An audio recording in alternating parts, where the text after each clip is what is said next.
എളുപ്പത്തിലൊരു കൊഞ്ച് ഫ്രൈ എങ്ങനെ തയ്യാറാക്കാമെന്ന് നോക്കാം. അതിലേക്കായിട്ട് 250 ഗ്രാം കൊഞ്ചിലേക്ക് 1 ടീസ്പൂൺ മഞ്ഞൾപ്പൊടി, 1 ടേബിൾ സ്പൂൺ മുളക് പൊടി, 1 ടേബിൾ സ്പൂൺ മല്ലിപ്പൊടി, 1 ടീസ്പൂൺ ഗരം മസാല, 1 ടീസ്പൂൺ കുരുമുളക് പൊടി, ഒരു ചെറുനാരങ്ങയുടെ പകുതി പിഴിഞ്ഞെടുത്തതും ഉപ്പും കൂടെ ചേർത്ത് നമുക്ക് നന്നായിട്ട് അതിനെ ഒന്ന് യോജിപ്പിച്ചെടുക്കാം.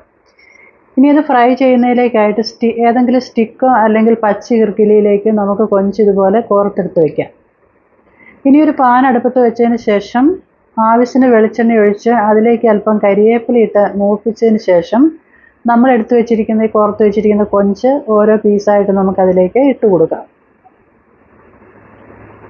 അപ്പോൾ നമ്മുടെ കൊഞ്ച് ഒരു സൈഡ് ഏകദേശമൊക്കെ ഫ്രൈ ആയിട്ട് വന്നിട്ടുണ്ട്. ഈ സമയത്ത് നമുക്കതിനെ മറിച്ചിട്ട് കൊടുക്കാം. നമ്മുടെ കൊഞ്ച് ഫ്രൈ ഏകദേശമൊക്കെ ഫ്രൈ ആയി വന്നിട്ടുണ്ട്. ഇനി നമുക്കതിനെ ഒരു സെർവിങ് പ്ലേറ്റിലേക്ക് മാറ്റാം. അപ്പം നമ്മുടെ കൊഞ്ച് ഫ്രൈ ഇതാ റെഡി ആയിരിക്കുന്നു.